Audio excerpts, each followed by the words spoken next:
What is up, everyone? Welcome back to the channel. I hope you are having an amazing day. We have got some incredibly intense stories for you today. We are talking about a husband who threatened to divorce his wife over taking in his nephews. A wife who is so organized it is actually driving her husband crazy. And a mother-in-law who tries to steal Thanksgiving dinner for her boyfriend. Grab a snack, get comfortable, and let's dive right into the drama. Our first story is a heavy one, and it is a roller coaster. It is titled, "Am I the asshole for preventing my husband from taking in his nephews?" My husband, 32 male, and I, 28 female, have been married for 2 years and together for 5. Until now, I would have said that we had the perfect relationship. But right now, it seems like that is over, and I'm not sure who the asshole is, if anyone. I grew up in a really bad, abusive, and neglectful situation. I have been to therapy and done the work, but there are still some issues that are just going to be permanent, I think. The two relevant here are that I need to have a calm, safe living space that is mine to function, and I do not do well around children. I don't hate children, but I was forced into raising 7 siblings and step-siblings when I was still a kid myself, and I will never be responsible for another kid for as long as I live. I have had my tubes removed to make absolutely sure there will never be an oops. My husband has known this since the beginning and also does not want children. His family situation is also not great, but he's still involved with them mostly for his mom and nephew's sake. About a month ago, my sister-in-law was murdered by her ex, who took his own life as well. The boys were visiting my mother-in-law, so thankfully, they weren't in the house when it happened. Otherwise, I think they would be gone too. It's horrific. Mother-in-law, the boys, and my husband are devastated. Sister-in-law was not my favorite person in the world. She had a lot of the same traits my abusers had, but nobody deserves that, and I'm trying to be supportive of their grief. The problem is that there is nowhere for the boys to go. They were staying with mother-in-law, but her health is so poor that DHR decided that she's not stable enough to have custody. Their father's family doesn't have anything to do with them, which is a long story by itself. My husband has a younger brother, but he has substance use issues and isn't in a good place to take on 2 kids. That leaves my husband and me as the only real family placement option. My husband isn't thrilled about bringing kids into the situation, but he feels like he has to keep them out of foster care, which I understand. Here is the problem. I absolutely do not want these kids living under the same roof as me. It is a PTSD trigger, but also they are, understandably for their situation, not the best behaved kids to start with. Add some hella trauma onto that, and those kids are going to need a lot of help. My husband swears that he will do everything for them, but I think he's being unrealistic. We got into a really nasty argument about it, and he said that this is a make or break moment for the marriage because he's not backing down and he will take the kids and divorce me if he has to. Our house was mine before we got married. I inherited it from my grandmother. I insisted on a prenup to protect it when we got married. My husband has a health issue that makes full-time work difficult, and he struggled at the best of times before we got married. If we split up, his chances of finding an affordable place to live nearby in the current market are not good. He's not quite disabled enough to receive disability. Frankly, if I and the house weren't part of the bargain, I'm not sure that DHR would place the kids with him. Where I might be the asshole is that after he threw the divorce word at me, I told him that in that case, he would need to move out of my house because he would no longer be welcome, go back to working full-time because I wouldn't be bankrolling an ex, and good luck taking care of 2 traumatized kids with his health, much lower income, and without stable housing. I think he hadn't occurred to him just how much he would lose access to because we've always just shared without thinking about it. He's not speaking to me right now, and mother-in-law called and read me the riot act for financial abuse and abandoning family. I feel for the nephews, I really do, but I'm not the person those kids need right now, And I feel like I was really clear from the very beginning that I would never be okay taking care of kids or living with them. I think we are cooked either way at this point, but am I the asshole? Let's see what the top comments had to say about this heartbreaking situation. It seems obvious to me that your husband should take the boys and go live with your mother-in-law. The two of them will be able to take care of the boys between them. They can supplement each other's incomes and the kids will be safe. He is the one that brought up the divorce word. In your position, I would immediately speak with a divorce attorney and find out what your rights and responsibilities will be. But it is essential to know your rights. Either way, whether you cave and take the kids in, or he moves out, or the kids go into CPS custody, this marriage is probably done. Not the asshole. You need to get a divorce. He can move in with his mother and use the kids' survivor benefits to help care for them. You are allowed to say no. Not the asshole. The whole thing sucks and is very sad. You knew your limitations and made them clear to others. You can't be expected to move out of your own house. Could your husband move in with mother-in-law? Would her insurance cover some home care or compensate your husband for her care? Not the asshole. While he wants to be selfless, let's be real, it would be on your back. A lot of men are all talk about stepping up when it comes to children, and sadly fall short in that area. He would be relying on you to make up for his shortcomings. This is a 2 yes or else it's a no situation.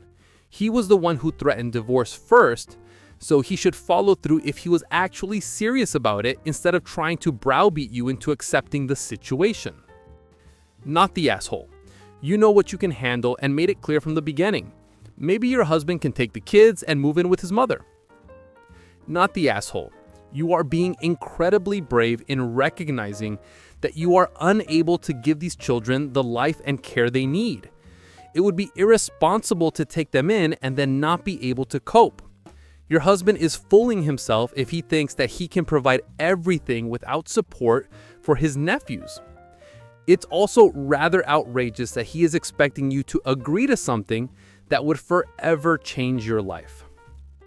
This is a developing situation, and we have 3 major updates. Update number 1. There are a lot of responses, and I'm trying to get to them all. I'm thinking a PTO day to deal with some of this stuff and get myself back together. As a lot of you have said, there's no way back from this, and I think I'm going to go ahead and accept that now instead of dragging it out. The trust is gone.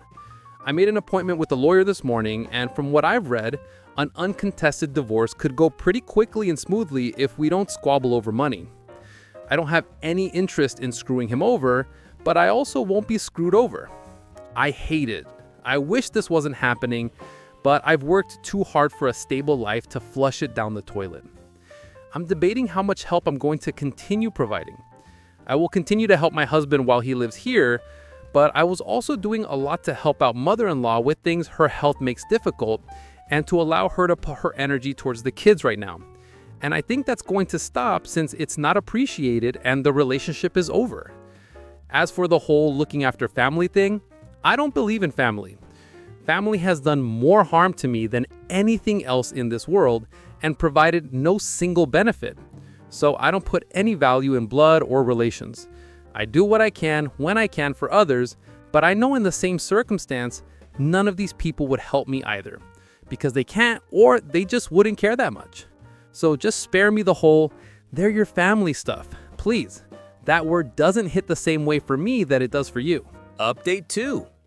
Well, that was a rough night. Too long didn't read? Now he doesn't want a divorce and wants to figure something out. Of course, the stress of the whole situation is pushing him into a flare, so I'm giving him some grace, but I told him that we won't go back to exactly the way things were before the divorce word now, no matter what happens. I don't trust him. He needs to sit down with the social worker, look at the facts, and make a call on his own. I have the lawyer's recommendations for an amicable divorce filing we can discuss if he decides on that route. His mom said some unforgivable things in her little tirade, so the things I was doing to help her stop. Whatever happens, I will make sure he has health insurance until he can make other arrangements. I would be willing to discuss all of this in counseling with him while we try to sort it out, But for now, one of us is moving into the spare room or he can go stay with his mom. He's upset, but agreed. Update 3. People have been asking me for an update, and there were some forward developments before Thanksgiving. The bad news is that DHR decided my significant other's medical situation rules him out as a primary guardian for the kids. He wouldn't be able to adequately care for them during a flare. Same for his mom. They have the same condition. His is worse than hers, but hers is more advanced. The good news is that the social worker talked the paternal relatives into agreeing to a DNA test.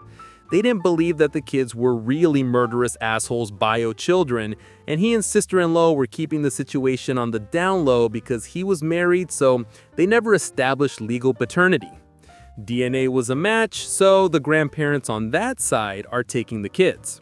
What that means as far as visitation for my significant other and mother-in-law is still being hashed out, but the whole thing has been de-escalated a lot thanks to a really competent case manager. As far as a divorce, I'm going ahead with it and filing this week. He's moved back in with his mom. They're salty about it, but that's to be expected. I still love him and wish him the best, but I'm done. His family is too much drama, and I don't trust him the way that I did before this. Given that we were only married 2 years and the house is mine from before the marriage and protected, it should be a clean break. While I miss him being here, I'm already feeling less stressed with him gone, and I didn't realize that had been creeping up on me for a while.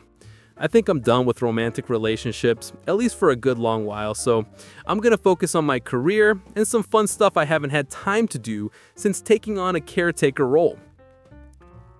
Wow, I have to say I am really proud of the original poster. She knew her boundaries because of her past trauma, and she stood firm. It is tragic what happened to those kids, but you cannot force someone to be a parent, especially when they have PTSD.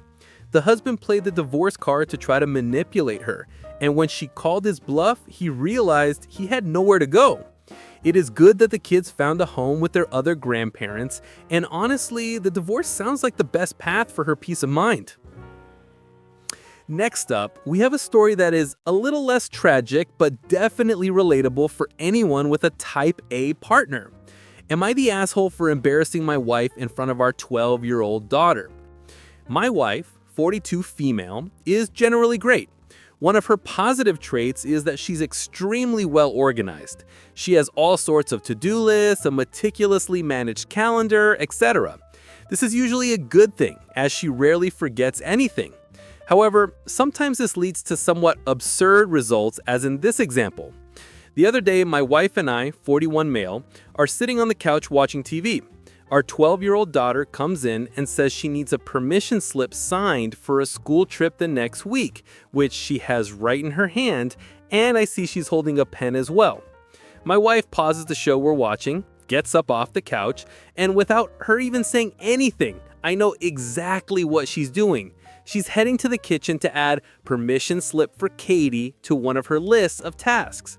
I found this ridiculous because these permission forms take 30 seconds. You fill out your kid's name in the I give permission for blank to go to the museum, you sign it, and you're done. Sometimes there is an extra question, such as a checkbox for do you want to pay $5 for your kid to have a school-provided lunch, or you can decline if you're packing a lunch for your kid. So since Katie was sitting right there with a pen, I filled out the form, handed it back to her, she put it in her backpack, and my wife gets back and plops on the couch and says to Katie, "Did you need anything else?" Katie says no and starts to walk away. I say to my wife, "Where did you go just now?" And my wife says, "To add Katie's permission form to my to-do list." I say, "Well, you can cross it off because I did it while you were gone." And she looks at me dumbfounded, and Katie starts laughing hysterically. I told my wife that I appreciated her organizational skills, but sometimes it's just easier to take care of things in the moment, and this was one of those times. Katie had the form ready, she had a pen, and the time it took my wife to add this task to her to-do list, it was already done.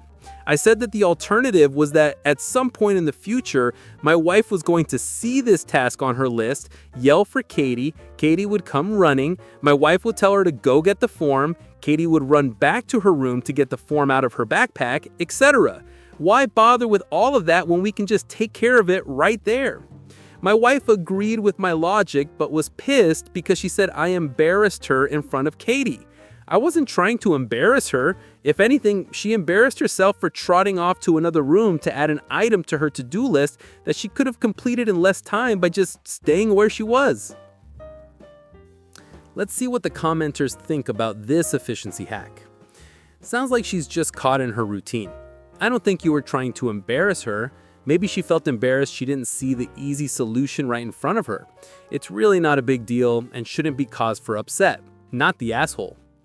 Not the asshole. I embarrass myself in front of my kids all the time. That's life. If my husband points out something obvious to me, I may get embarrassed, but I would never worry about how it looked in front of my kids. They should see that we aren't perfect, and we can take a little teasing, correction, and alternative ways of thinking. Also, my kids embarrass me, and that's just fine, as I'm sure I embarrass them. It does seem a bit ridiculous. Your wife may be organized, but may have a little bit of something else going on, OCD. Like, why does she have to write that down as a to-do list rather than just do it? And she probably had Katie's school trip written on calendar, so the signing of slips spontaneously threw her off. If she has to write every single thing down, that's a bit on the being organized top, in my opinion. But all you had to say was done and done, knowing how your wife needs to write things down, not point out the ridiculousness. She was on autopilot really bad. Oh, don't worry, wife, I got this. Probably would have spared an argument. Listen, I am all for organization, but if it takes longer to write down the task than actually do the task, you have lost the plot. The husband wasn't being mean, he was just being logical. I think the wife was just embarrassed that she got caught in an autopilot moment. Not the asshole dad, you got the job done. Final story for today, and this one involves some serious Thanksgiving drama. Am I the asshole for making my mother-in-law uncomfortable and embarrassed during dinner? We had Thanksgiving today, instead of tomorrow due to clashing schedules. My husband and I agreed that he wasn't going to invite his mom due to conflicts in the past involving food, where she takes food before everyone, we feed the kids first in this household, and then takes off with Tupperware of our food without even saying goodbye, and there had been multiple times there wasn't much food left to go around after this. She has food insecurities and hoards food. Real problem, but it is not my problem and shouldn't be made to be mine either.